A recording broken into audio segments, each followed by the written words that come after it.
Các bạn không biết mọi thứ đang diễn ra phía sau camera thế nào nào. Đây, mình sẽ quay lại.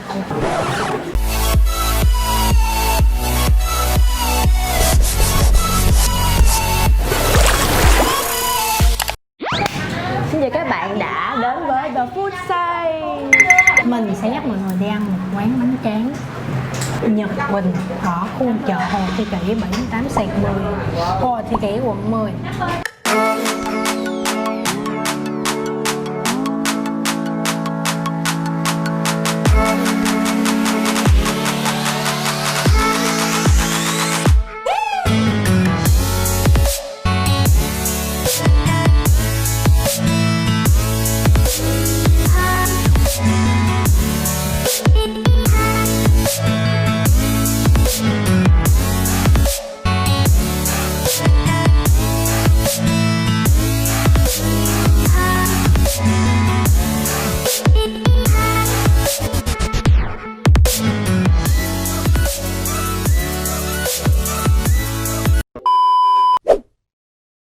Nó chỉ đam mê cũng đúng. Năm đó rồi trời ơi, có ai bán bánh tráng đâu mà đam mê. Mà kiểu như không biết tại sao nữa, chỉ có duyên với cái nghề này. Hồi đó đi học thì mẹ chị thì bán bông nè, bán hoa cái bên đó. Xong rồi bán hoa, cái ba chị bệnh không ai chở mẹ đi lấy hoa. Xong cái tự nhiên mẹ ở nhà vậy 2-3 năm vậy, 2 năm mà. Cái chị mới nghĩ là thôi cho mẹ bán bánh tráng. Mà đó chỉ có mua bánh tráng bịch về bán, treo trên xào, bán cho vui. Mình bán bánh tráng mình bỏ công sức ra, tâm huyết, cả tâm huyết của mình. Bán nói về không lấy tiền thì không đúng, bán thì cũng về tiền. Nhưng mà nhiều khi cái niềm đam mê của mình á, người ta không có trân trọng, anh cũng buồn lắm. Nhưng mà thôi, nhờ mấy bạn vậy thì chị mới sửa được, để ngày càng mỗi ngày được hoàn thiện hơn. Được cái mấy bạn thương chị lắm. Chị có suy nghĩ khác chứ. Kiểu như ví dụ bánh tráng mà hết thịt thì sao?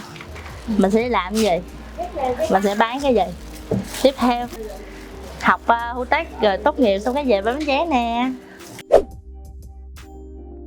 Ban đầu á, cái món đó, đó chấm mà hành bơ là chỉ là một cái món nước chấm dùng cho gia đình ăn thôi. Gia đình chấm hải sản này kia nọ các kiểu ăn ngon. Bắt đầu mới chế thêm nhiều cái, thêm nguyên liệu này nguyên liệu kia, sau cái để cho phù hợp nhất với khách hàng. Có bạn này thích ăn bánh tráng trộn, bạn kia lại thích ăn bánh tráng cuốn. Bạn này thì cảm thấy trời chấm lâu quá mệt quá, chị phải phát triển thêm món khác trộn vô. Bánh tráng không có đơn giản đâu, nhiều nguyên liệu lắm. Mấy bạn nói 15.000 ít quá, em thử bán bánh tráng đi rồi em biết. Mực thì 200 mấy, gần 300.000 một ký. Đậu phộng thì mua đậu phộng ngon, hành phi cũng hành phi ngon. Không phải người này nói người kia nói chê đủ thứ. Bán tráng không có lời nhiều đâu, quan trọng là tâm huyết của mình thôi. Ban đầu là chị sẽ tự làm hết, nhưng mà do cái thời gian nó ba chị bệnh á, không cái thời gian đó chị không có thể tự làm được. Tại vì vừa phải vô bệnh viện nuôi ba, rồi vừa về nhà bán bánh tráng, rồi chị vừa đi học đại học nữa. Nên bây giờ chị kiểu như chị đi ra lò chị lấy sẵn luôn. Kiểu như chị mua bao nhiêu thì xe tải chở tới cho chị. Bán 5 giờ là hết 20 kg rồi. Em phải chạy đi chợ mua thêm 5-10 kg nữa về bán. Cái đợt bán xong về nằm luôn. Ngoài sân như vậy mà người ta đứng bít hết, rồi người ta xếp hàng, nào là Grab, nào Go Việt, nào là Now, nào là Baymin, nào là khách, nào khách ăn ở đây. Nó bít hết trong nhà, nó bít hết ngoài đường, nó bít hết sân luôn. Mấy bạn làm thì chị phải training, chị phải chỉ. Nhờ nhân viên của chị á làm, mấy bé đó làm cũng 3 năm, 2 năm không à. Cũng vậy như phải training gần 3 tháng. Ban đầu chị bắt nó ăn ghét, là nó biết mùi bánh tráng như thế nào là nó sẽ bán được như vậy. Bánh tráng thì chăm lại người bán, ai cũng bán được mà, đâu phải gì đâu mà bí kíp. Quan trọng là khách hàng thương mình, yêu quý mình thôi. Hả gì hả? Sao chị quen em vậy? Hay vậy? Em bán bánh tráng phải không? Đợt chị đi Đầm Sen còn gặp nữa. Chị ơi, quen chị lắm nè, ra phố đi bộ mà cũng gặp khách nữa. Đợt chị đi Đà Lạt gặp khách chỉ mặt vậy luôn. Ê, bà này bán bánh tráng nè. Cảm ơn tụi em đã ủng hộ cho chị trong thời gian qua. Bây giờ chị bán được 10 năm rồi, chị mong 20 năm sau thì chị vẫn ngồi đây với tụi em. Cảm ơn nha. Bữa ăn của tụi mình ngày hôm nay là một bàn để ấp bánh tráng đó mọi người. Các bạn không biết mọi thứ đang diễn ra phía sau camera thế nào nào. Đây, mình sẽ quay lại. Đây là phía sau camera, ngay camera luôn đúng không? Mình sẽ bắt đầu với một cái món mà nhìn không có màu sắc bằng những cái món khác là món này. Bánh tráng thanh tịnh. Bánh tráng tắc muối trứng. Nói đông góc chè mọi người. Giống như mình đang nhìn người ta, người ta đang nhìn mình ăn. Trong cuộc sống chúng ta cần những khoảng lặng. Mọi người đưa lên ta coi được không? Đây, tôi sẽ đưa này. Đi đi. Hơi tối xíu. Hồi nãy tưởng là tưởng là bánh tráng mà trứng muối á. Đúng rồi. Hồi nãy nhìn tưởng bánh tráng là trứng muối thiệt. Quên, trước khi ăn phải rửa tay nha mọi người. Sống sạch sẽ nào. Bánh này được mệnh danh là bánh tráng dành cho những người sợ béo phì. Tại vì bánh tráng này rất là ít dầu, hình như là không có dầu mỡ luôn, chỉ có muối với trứng với bơ thôi. Đây, cái cục bơ.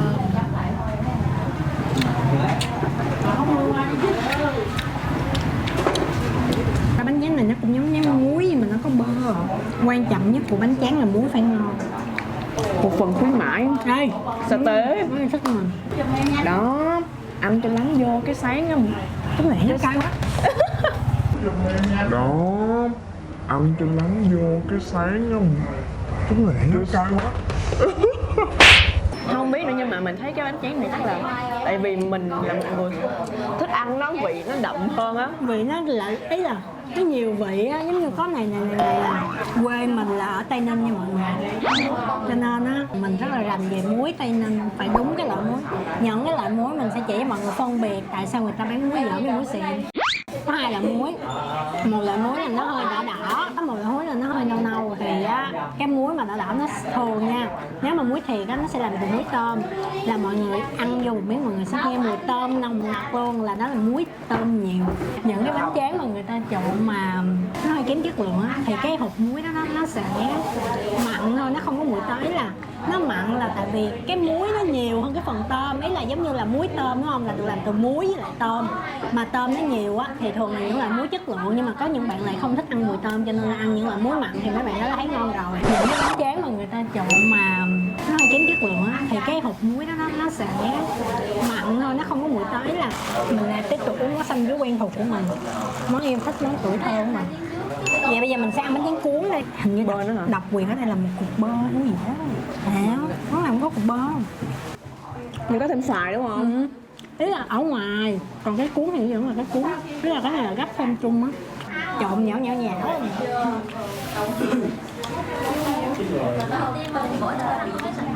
Nó có một cái vị gì ngon lắm, cái vị hình như hành phi á. Hành phi đây thơm, cực kỳ thơm với lại mỡ hành. Đây gọi tôi Đó. Alo, dạ anh nghe hả? Cái gì mà sao mất Cái mình thì mình muốn cái này nó chua thêm miếng nữa, nó đậm hơn nữa. Hiểu mọi người, cái này mình đừng cái gì. Mình lấy cái đó để mình đựng tâm đó mọi người. Không, nghe nó khóc như tiền xu vậy. Mình có thói quen là ăn phải xài tâm. Nước ngoài là người ta không có xài đúng không? Biết là đa số người ta sẽ không xài, Ít xài.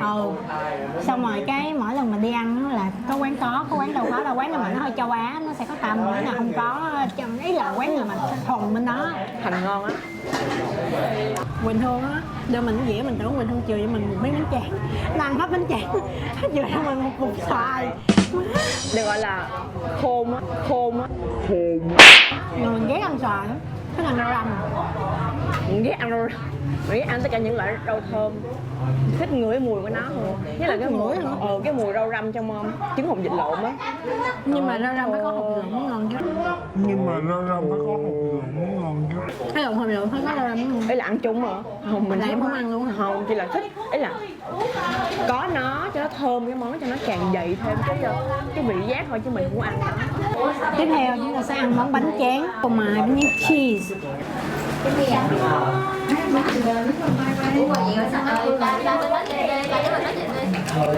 Em thích ăn bánh tráng mềm đúng không? Bánh tráng nhũng mà đúng rồi. Bình thường là nó nhũng mà giống như là cái bà để mấy tiếng đồng hồ mà nó nhũng ra luôn á. Cái này mình ăn là mình ăn kiểu là ăn thồn á, thì kiểu một cái cục bự mình thồn hết trong miệng.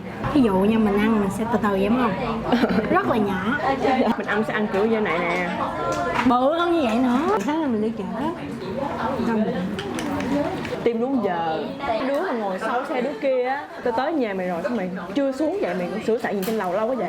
Hẹn 10 giờ thì mình sẽ dậy trước 1 tiếng đồng hồ, mình ngồi ăn uống sửa soạn xong mình nằm chờ, nằm luôn nha, nằm phè phở với nhà chờ. đây là gỏi xoài. Là không bánh tráng đúng không? Ừ, gỏi xoài. Tiếp theo là một món, không phải món bánh tráng Mà là món xoài. món gỏi xoài.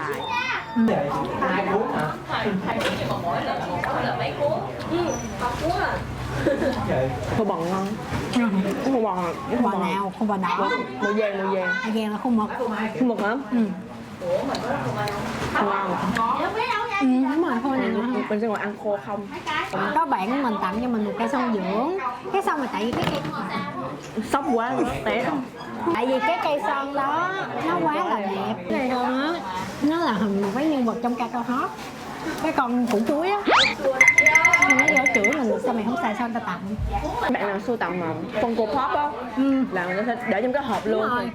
Mình á dục hộp lấy cái con ở trong đó. Bây giờ là mình sẽ rất là trân quý cái hộp đó, mình mở ra thì có những người ta unbox đồ chơi á, người ta mở đó rất là đẹp luôn, làm sao cho nó đừng có rách, mở cái đường ra rồi mở rồi giữ cái hộp lại rồi bỏ vô lại ra cái xét tét xong rồi cái xé ra cái dục cái có cái hình mấy cái gift card trong đó, mấy cái kiểu mà box card rồi đẹp cái dục luôn, cái mình chứ ồ xem dục vậy nè mà nó đẹp lắm, ý là nó cũng là cái độc quyền luôn, mày vẫn dục lấy cái con đồ chơi thôi.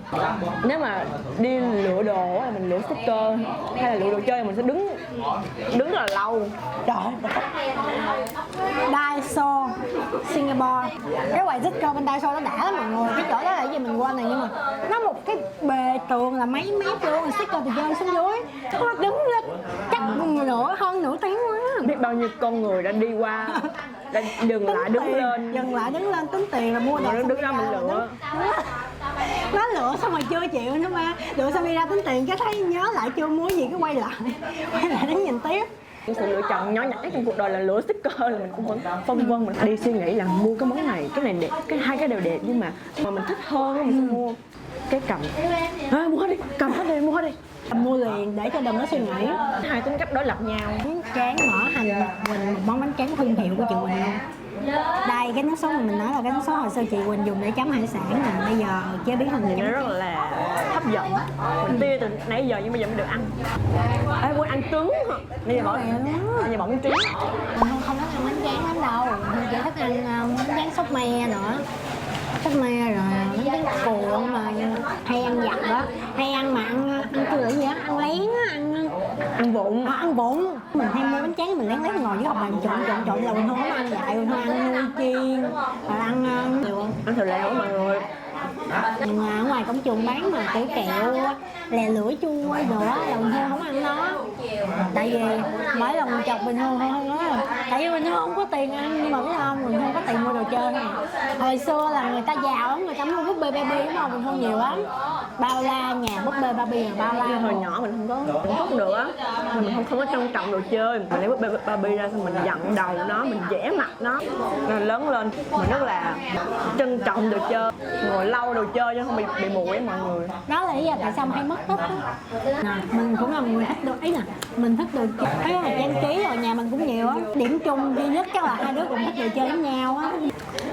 Lớn nhà đầu mình nhà tiền đồ chơi có bông luôn, để cái bông đầu giường. Thích búp bê hay mấy cái kiểu là đồ chơi nhựa mà đồ mô hình mà để trưng á. Thì nãy giờ món nào ngon nhất?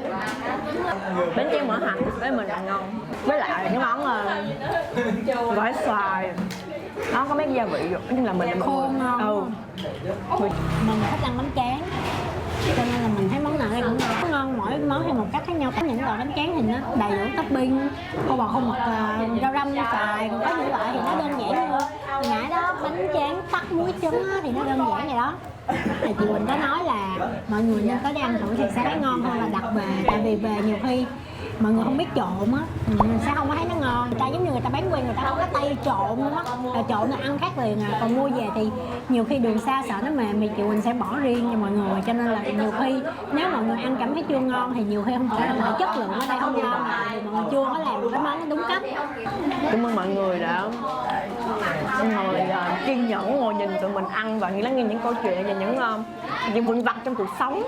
Nhớ like video, share cũng như là like những cái trang social media của mình bằng hai cách mà mình nói, đó là The Food Say viết dính liền, hoặc là mình có sở thích là ăn đi rồi làm. Hãy nhớ ủng hộ tụi mình để những video sau được tốt hơn. Giờ tụi mình cũng sẽ dắt mọi người đi ăn ở nhiều quán hơn. Mình nghe nói ở khu Hồ Thị Kỷ này, địa chỉ quán là 78/10 nha, Hồ Thị Kỷ. Đi vô chợ Hồ Thị Kỷ, nhìn bên tay trái đi từ cổng chợ Hoa đã thấy tiệm bánh tráng Việt Nam.